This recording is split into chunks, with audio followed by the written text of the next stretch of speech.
Assalamualaikum warahmatullahi wabarakatuh. Perkenalkan, nama saya Ella Priyanti, NIM 204210318, Prodi Pendidikan Guru Madrasah Ibtidaiyah, Fakultas Tarbiyah dan Keguruan. Baiklah, di sini saya memenuhi tugas UTS evaluasi pembelajaran. Baik, di sini saya akan menjelaskan pengertian instrumen evaluasi pembelajaran. Jadi, untuk mengetahui apakah proses pembelajaran yang telah dilaksanakan sudah sesuai dengan perencanaan dan tujuan pembelajaran yang telah dirumuskan, dibutuhkan penilaian evaluasi.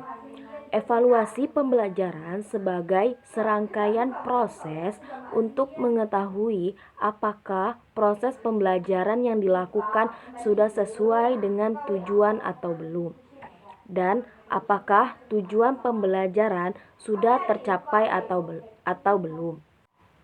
Evaluasi adalah kegiatan identifikasi untuk melihat apakah suatu program yang telah direncanakan telah tercapai atau belum, berharga atau tidak, dan dapat pula untuk melihat tingkat efisien pelaksanaan. Selanjutnya, tahapan pengembangan evaluasi pembelajaran dapat dibagi menjadi beberapa langkah. Yang pertama, perencanaan. Yang kedua, pelaksanaan. Yang ketiga, analisis. Yang keempat, interpretasi. Yang kelima, pelaporan. Selanjutnya, ranah kognitif. Pengertian ranah kognitif. Ranah kognitif adalah ranah yang mencangkup kegiatan mental atau otak, yaitu kemampuan yang dimiliki oleh seseorang siswa yang mencangkup yang pertama itu mengingat atau remember atau C1. Mengingat merupakan usaha mendapatkan kembali pengetahuan dari memori atau ingatan yang telah lampau, baik yang baru saja didapatkan maupun yang sudah lama didapatkan. Kemampuan ini dimanfaatkan untuk menyelesaikan berbagai permasalahan yang jauh lebih kompleks. Yang kedua, memahami atau mengerti, yaitu C2. Yang ketiga, menerapkan, yaitu C3. Selanjutnya, menganalisis C4. Kemudian mengevaluasi, yaitu C5. Baiklah, berikut ini contoh instrumen evaluasi pengetahuan kognitif. Selanjutnya, ranah afektif. Pengertian ranah afektif adalah ranah yang berhubungan dengan sikap, watak, karakter, emosi, dan perilaku.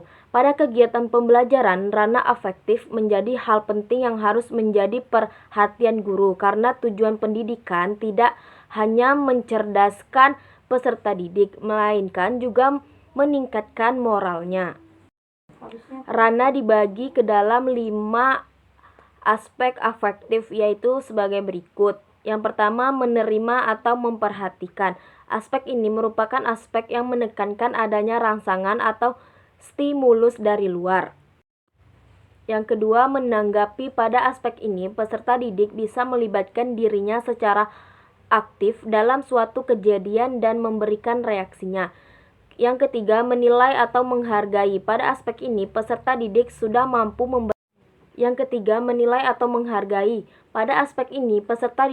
mampu memberikan penilaian suatu kejadian itu baik atau buruk. Yang keempat, mengatur. Pada aspek ini, peserta didik sudah bisa mengkombinasikan dua nilai berbeda sehingga menjadi satu nilai baru yang bersifat universal, sehingga terbentuk perbaikan nilai secara umum. Yang kelima, karakteristik. Dengan suatu nilai, aspek ini merupakan aspek tertinggi di ranah afektif, karena peserta didik sudah mampu memadukan semua nilai, sehingga tercermin dari kepribadian beserta tingkah lakunya. Berikut ini contoh instrumen penilaian afektif. Selanjutnya, ranah psikomotor, yaitu geraknya tubuh atau bagian-bagian ke dalam klasifikasi gerak, di mana ranah ini berkaitan dengan keterampilan atau skill atau kemampuan seseorang.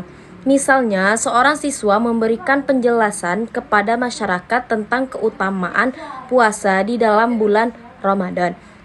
Hasil belajar ranah psikomotor sebenarnya merupakan kelanjutan dari hasil belajar ranah kognitif dan ranah afektif. Nampak dalam bentuk kecenderungan untuk berperilaku. Berikut ini contoh penilaian psikomotor atau keterampilan.